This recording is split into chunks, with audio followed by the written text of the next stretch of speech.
चलो भाई, hello dear students, कैसे हो? मजे में हो गए आप लोग? ठीक, ओके ओके। अब चालू करते हैं अपन लोग आज वीडियो नंबर 11। ठीक है, वीडियो नंबर 11। तो आज का टॉपिक है एक समान विद्युत क्षेत्र में स्थित द्विध्रुव पर आरोपित बल युग्म के आघूर्ण हेतु व्यंजक।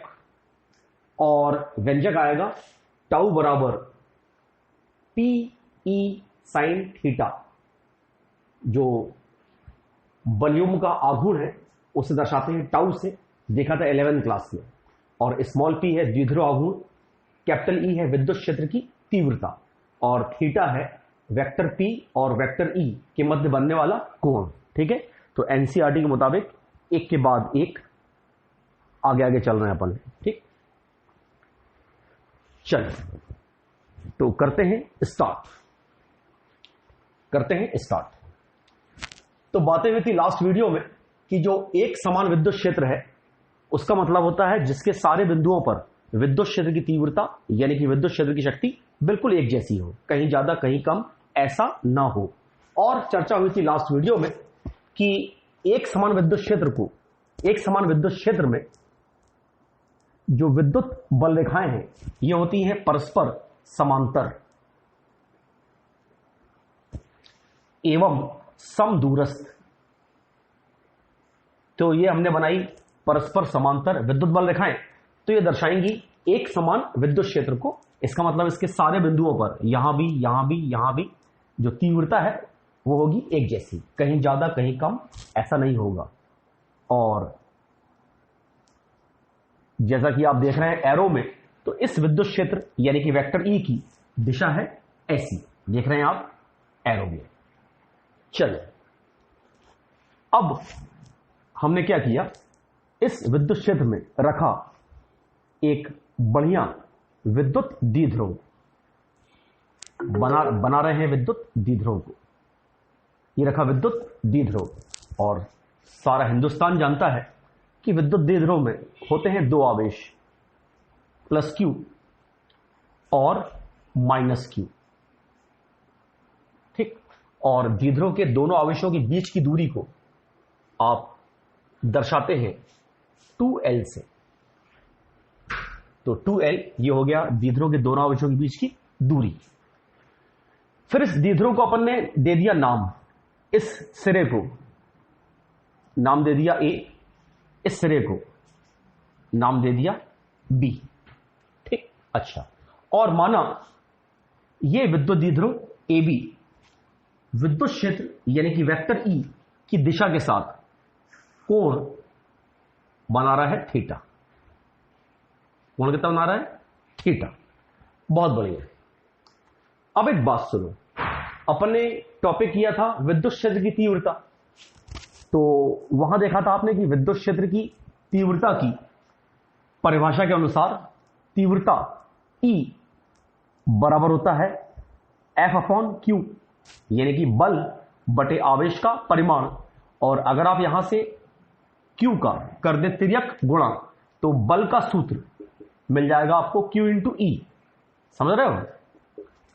तो आपको मालूम है कि तीव्रता की परिभाषा से पढ़ चुके हैं अपन लोग, E बराबर F/Q, और Q का करेंगे आप तिर्यक गुणा, तो बल का सूत्र मिल जाएगा F बराबर Q × E।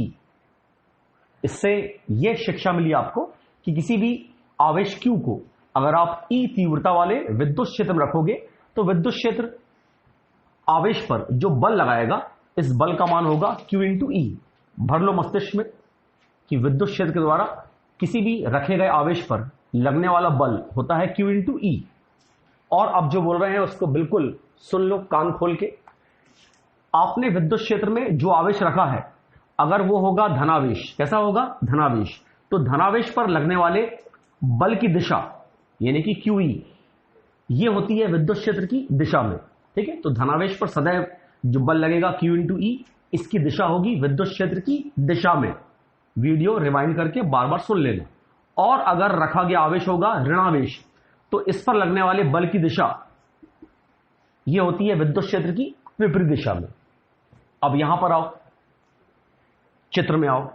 तो विद्युत क्षेत्र कितना है E, तो ये विद्युत क्षेत्र E द्विध्रुव के प्लस क्यू आवेश पर लगाएगा बल, और इस बल का मान होगा F1 बराबर Q इंटू E, और ये आवेश कैसा है, धनावेश, इसलिए इस पर लगने वाले बल F1 की दिशा होगी विद्युत क्षेत्र की दिशा में, एरो के अनुसार। यह है विद्युत क्षेत्र की दिशा, तो इस बल की दिशा होगी विद्युत क्षेत्र की दिशा में, यानी कि ऐसी। और ये विद्युत क्षेत्र द्विध्रुव के माइनस क्यू आवेश पर जो बल लगाएगा वो भी रहेगा F2 बराबर Q इंटू E, लेकिन ये ऋणावेश है, माइनस क्यू है, इसलिए इस पर लगने वाले बल की दिशा विद्युत क्षेत्र की विपरीत दिशा में होगी। विद्युत क्षेत्र ऐसा है तो ऋणावेश पर लगने वाले बल की दिशा होगी ऐसी। अच्छा भाई, अब आप देख रहे हैं कि इस द्विध्रुव पर परिमाण में समान, यहां भी QE यहां भी QE, परिमाण में समान किंतु दिशा में विपरीत दो बल कार्य कर रहे हैं, और ये दोनों बल अलग अलग बिंदुओं पर कार्य कर रहे हैं, एक ही बिंदु पर कार्य नहीं कर रहे हैं।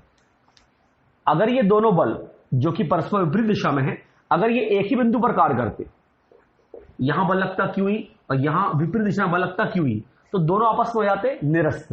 लेकिन ये दोनों बल एक ही बिंदु पर कार्य नहीं कर रहे हैं, बल्कि अलग अलग बिंदु पर कार्य कर रहे हैं। एक बल यहां लग रहा है, एक बल यहां लग रहा है। तो ऐसे दो बल जो कि परिमाण में हो समान, दिशाओं में हो विपरीत, और वस्तु के दो अलग अलग बिंदुओं पर कार्य करे, ऐसे दो बलों की जोड़ी को, ऐसे दो बलों के पेयर को कहते हैं बल युग्म।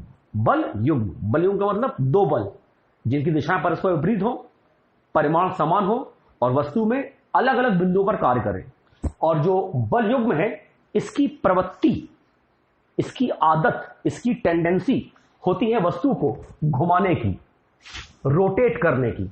खुद ही विचार करो ना, जैसे ये पेन है, इस पेन पर इस सिरे पर हम बल लगाएंगे आगे की ओर जैसा ये लग रहा है, और इस पेन के इस सिरे पर हम बल लगाएंगे पीछे की ओर जैसा ये लग रहा है, तो पेन क्या हो जाएगा, घूम जाएगा। ठीक, तो जो बल युग्म है उसकी प्रवृत्ति होती है वस्तु को घुमाने की। इसका मतलब द्विध्रुव पर दो बलों के द्वारा ये जो बल युग्म निर्मित हो रहा है, ये बल युग्म क्या करेगा, द्विध्रुव को विद्युत क्षेत्र में घुमाएगा, टर्न करेगा, और अपने को इसी बल युग्म का आघूर्ण ज्ञात करना है, इसी बल युग्म का आघूर्ण ज्ञात करना है। तो अपन ने 11th क्लास में सूत्र यह आएगा, अपन ने 11th क्लास में बल युग्म का आघूर्ण कैसे ज्ञात करते हैं इसका सूत्र पढ़ा था 11th क्लास में। हम लिखते हैं बोर्ड पर, तो पढ़ा था 11th क्लास में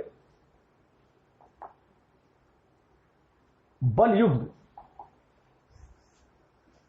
का आघूर्ण दर्शाते हैं इसको टाउ से। बल युग्म का आघूर्ण बराबर होता है कोई भी एक बल गुणित दोनों बलों की क्रिया रेखाओं, दोनों बलों की क्रिया रेखाओं के बीच की लंबवत, कैसे लिखते हैं लंबवत, ऐसे लिखते हैं, बीच की लंबवत दूरी। ठीक है, तो याद करो 11th क्लास में घूर्णी गति चैप्टर में आपने पढ़ा था कि बल युग्म के आघूर्ण को दर्शाते हैं टाउ से, और बल युग्म का आघूर्ण ज्ञात करने का सूत्र है दोनों में से कोई भी एक बल, कितने बल है, यहां दो बल है, दोनों में से कोई भी एक बल गुणित दोनों बलों की क्रिया रेखाओं। समझाएंगे अभी क्रिया रेखा का मतलब क्या है, दोनों बलों की क्रिया रेखाओं के बीच की लंबवत दूरी। चलो आगे चले। अब देखिए द्विध्रुव के सिरे ए पर ये जो बल लग रहा है Q इंटू E, जिसे अपन ने मान लिया है F1, इस बल की दिशा है ऐसी, विद्युत क्षेत्र की दिशा में। तो बल की दिशा को ही कहते हैं बल की क्रिया रेखा। तो बल की क्रिया रेखा का मतलब बल की दिशा। तो बल F1 की क्रिया रेखा यानी कि दिशा है ऐसी, और सिरे B पर जो बल लग रहा है F2, इस बल की दिशा यानी कि क्रिया रेखा है ऐसी। ठीक है, ऐसी, ये क्रिया रेखा किसकी है, ऐसी, F2 की। अब हमने क्या किया, बिंदु A से बढ़िया बिंदु ए से बढ़िया, बिंदु बी पर ये जो बल काम कर रहा है F2, इसकी क्रिया रेखा पर यानी कि इसकी दिशा पर, ये हो गई इस F2 की क्रिया रेखा।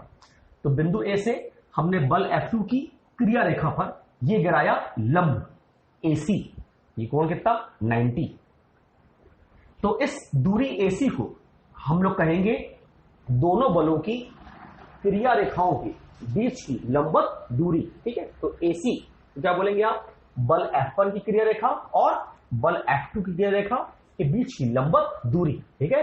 तो F1 और F2 के बीच की लंबवत दूरी कितनी है, AC। चल, और हमसे अच्छा मैथ्स आपका है, ये कोण है थीटा, तो ये कोण भी थीटा होगा। अब इस सूत्र में बढ़िया मान रखते हैं, टाउ बराबर एक बल, तो किसी भी एक बल का मान कितना है, Q इंटू ई, ये रख दिया बढ़िया, Q इंटू ई गुणित दोनों बलों की क्रिया रेखाओं के बीच की लंबवत दूरी। तो F1 और F2 के बीच की लंबवत दूरी कितनी है, AC, ये रख दिया AC, इसको दिया बढ़िया समीकरण नंबर 1। अब देखिए चित्र, इस चित्र में आपको दिख रहा है समकोण त्रिभुज ABC। तो त्रिभुज ABC से, तो त्रिभुज ABC में साइन थीटा बराबर होगा लंब बटे कर्ण। तो इस त्रिभुज ABC में साइन थीटा बराबर क्या होगा, लंब बटे कर्ण। लंब क्या है, AC, साइन थीटा बराबर लंब बटे कर्ण, लंब AC बटे कर्ण, कर्ण कितना है 2L, कर्ण कितना है 2L, 2L से करो तिर्यक गुणा, तो आपको मिलेगा AC बराबर 2L साइन थीटा, समीकरण नंबर 2।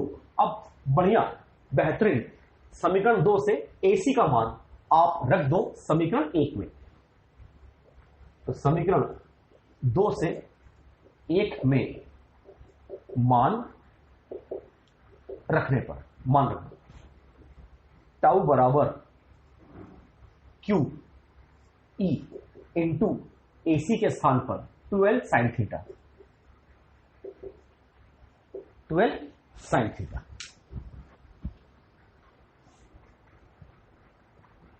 आगे चलते हैं, 1 मिनट और लगेगा, आगे चलते हैं। हाँ 12 भाई साहब 12, आप जरा Q के साथ आ जाओ, टाउ बराबर Q इंटू 12 को कर दिया Q के साथ, Q इंटू 12, फिर क्या बचा अपना E साइन थीटा, क्या बचा E साइन थीटा, ये लिख दिया भाई हमने E साइन थीटा। फिर Q इंटू 12, कहीं देखा था इसको, याद आया कौन, आ गया याद। तो भाई Q इंटू 12, इसे कहते हैं द्विध्रुव आघूर्ण, दर्शाते हैं स्मॉल p से। तो Q इंटू 12 ये हो गया स्मॉल p, द्विध्रुव आघूर्ण पढ़ चुके हैं अपन। तो Q इंटू 12 के स्थान पर small p into E into sine theta, ये आ गया सूत्र, ये आ गया सूत्र, टाउ बराबर P साइन थीटा, ठीक है। ये आ गया सूत्र, टाउ बराबर P साइन थीटा। समीकरण नंबर दे दें, समीकरण नंबर 3। फिर जब इतनी मेहनत की है तो एक स्टेप और बढ़ाते हैं, इस सूत्र को लिखते हैं सदिश के पदों में। तो सदिश के पद में, सदिश के पद में, अब याद करो, याददाश्त आपकी अच्छी होगी। तो अपन ने 11th क्लास में पढ़ा था दो सदिशों का अदिश गुणनफल और दो सदिशों का सदिश गुणनफल। तो याद कीजिए, दो सदिशों के अदिश गुणनफल को आप 11th क्लास में दर्शाते थे vector A dot vector B से, और vector A dot vector B ये होता है ए बी कॉस थीटा, और दो सदिशों के सदिश गुणनफल को आप दर्शाते थे 11th क्लास में vector A cross vector B से, और vector A cross vector B ये होता है A B sine theta, A B sine theta. अब जरा समीकरण 3 में देखो, यहां पर क्या है, साइन थीटा की कॉस थीटा, समीकरण 3 में साइन थीटा है, इसका मतलब P साइन थीटा। इससे क्या बनेगा, इससे बनेगा क्रॉस गुणनफल यानी कि सदिश गुणनफल, ठीक है। तो P साइन थीटा को इस सूत्र से, देखिए P E साइन थीटा, तो इस सूत्र से क्या लिख सकते हो पी साइन थीटा को, vector P cross vector E, ठीक है, vector P cross vector E. मिटा देते हैं इसको। तो सदिश के पदों में इस सूत्र को आप लिखोगे वेक्टर टाउ बराबर vector P cross vector E, vector P cross vector E, समीकरण नंबर 4। ये हो गया समाप्त, ठीक है। और इंपॉर्टेंट है, 12 बोर्ड में फंसने वाला है, 4 नंबर का आएगा 12 बोर्ड में, बढ़िया तैयार कर लीजिए। चलो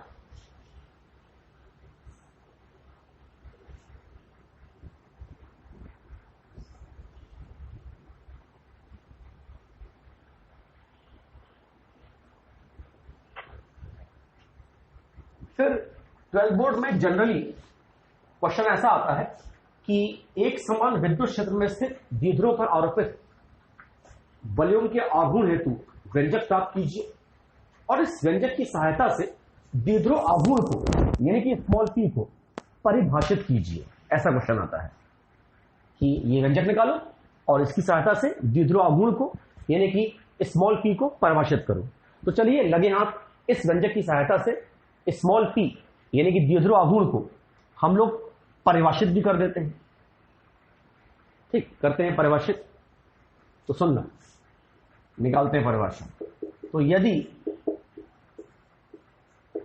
समीकरण 3 में ये जो तीव्रता है E, इसे मान लें 1, और जो कोण थीटा है इसे आप मान लें 90। समीकरण 3 में E मान लिया आपने 1 और थीटा कितना मान लिया 90, और रखते हैं समीकरण 3 में। तो टाउ बराबर P इंटू E कितना मान लिया 1 इंटू साइन थीटा कितना मान लिया 90, और साइन 90 का मान कितना होता है 1, साइन 90 का मान 1, P इंटू 1 क्या मिलेगा P।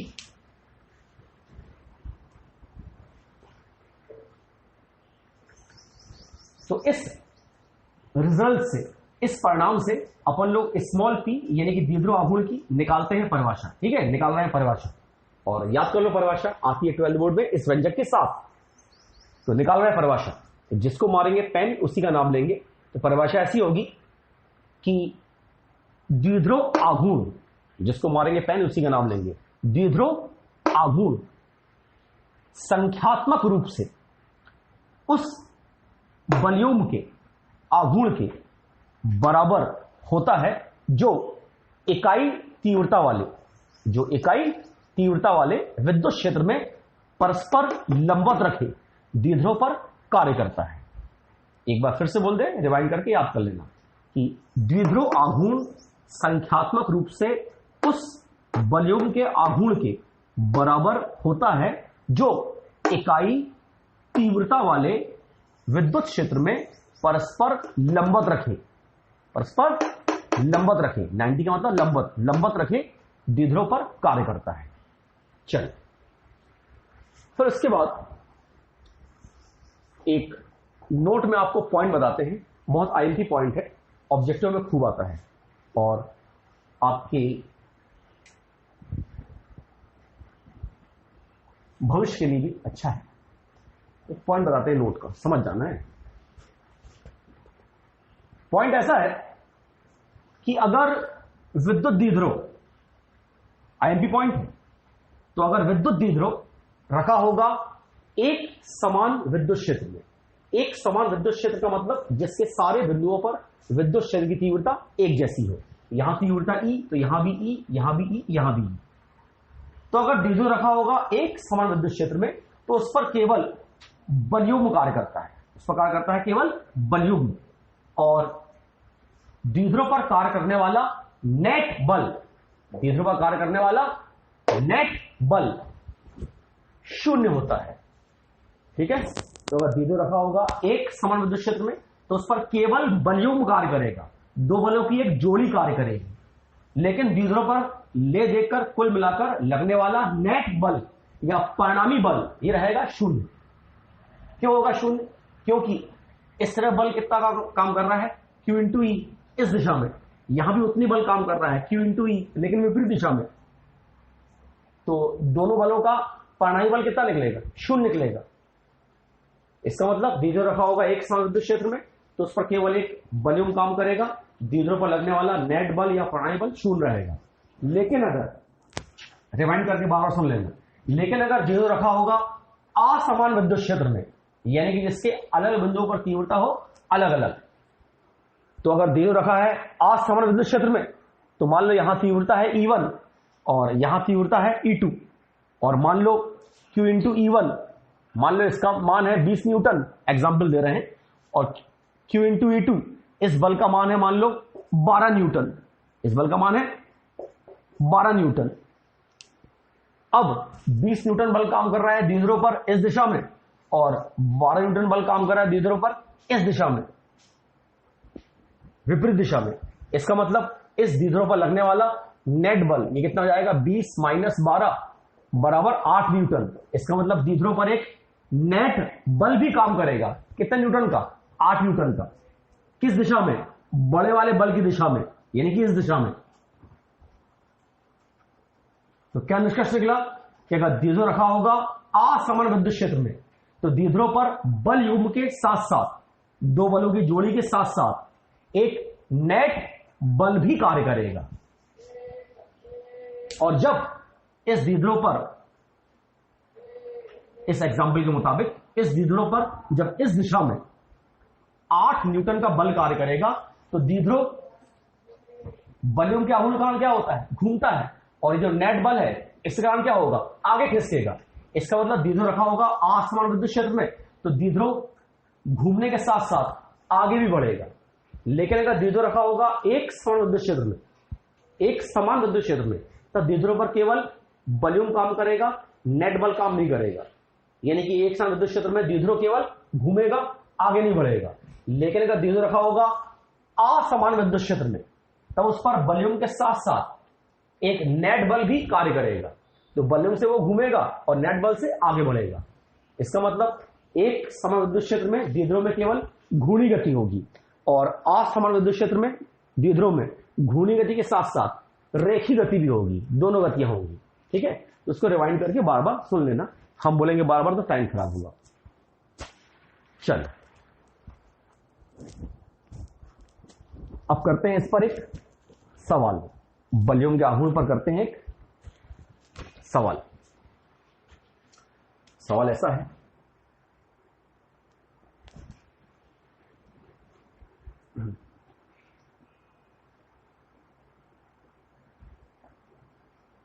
चार मिलीमीटर लंबाई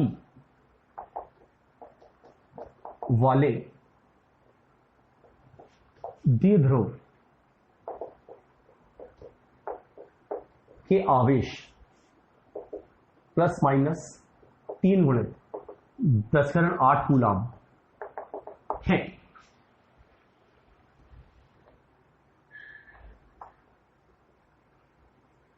इस द्विध्रुव को 10⁻³ न्यूटन प्रति कूलाम तीव्रता वाले विद्युत क्षेत्र में रखने पर द्विध्रुव पर आरोपित अधिकतम, कैसा? अधिकतम वॉल्यूम का आघूर्ण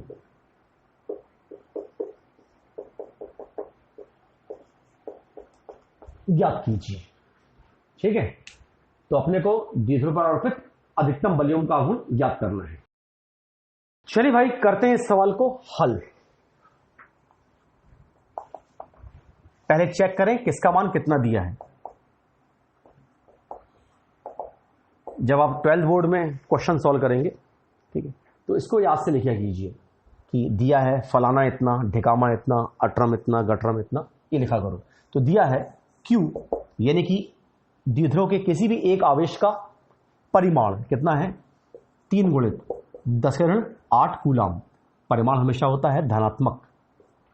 फिर 2L यानी कि द्विध्रुव की लंबाई, ठीक है, 25 बार कह चुके हैं, दर्शाते किससे हैं, 2L से, और यहां 2 से गुणा मत करना। तो द्विध्रुव की लंबाई कितनी है, 4 मिलीमीटर।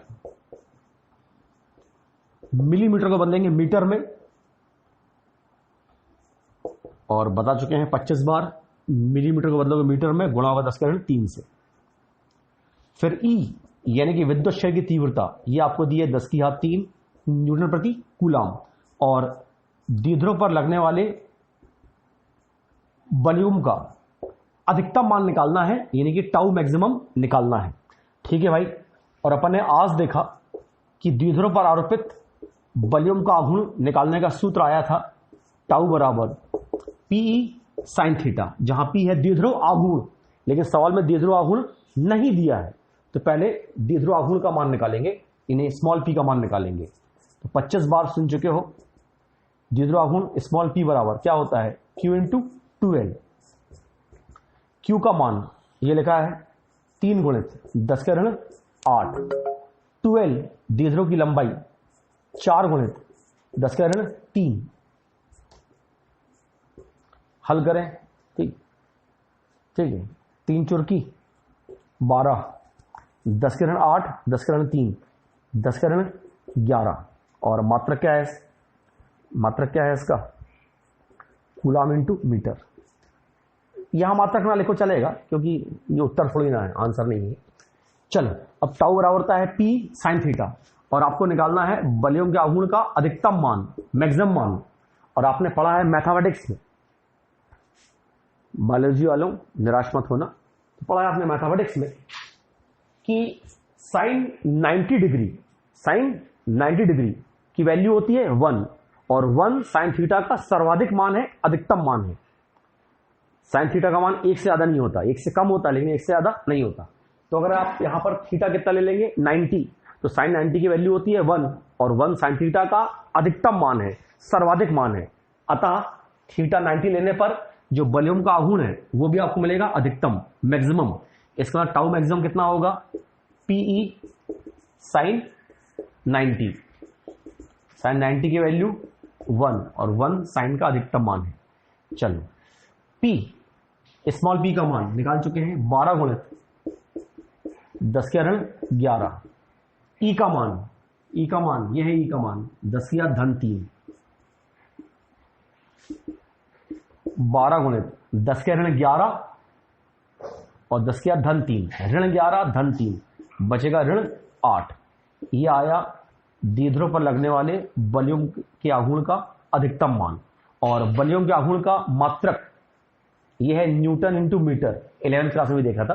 तो वॉल्यूम का आघूर्ण का मात्रक है न्यूटन इंटू मीटर। कैसा आया मात्रक, वो जो हमने यहां सूत्र लिखा था वॉल्यूम के आघूर्ण का, एक बल गुणित दोनों बलों के बीच की दूरी, तो बल का मात्रक न्यूटन और दूरी का मात्रक मीटर। यह आया आंसर। ठीक, चलो, तो आज की क्लास अपन यही समाप्त करते हैं, फिर नेक्स्ट वीडियो में द्विध्रुव पूर्णतः समाप्त कर देंगे। फिर उसके बाद चालू होगा अपना बहुत ही महत्वपूर्ण टॉपिक, विद्युत फ्लक्स और गॉस का प्रमेय। ठीक है, तो आज की वीडियो यही समाप्त करते हैं, बढ़िया तैयार कर लीजिएगा। ठीक, ओके।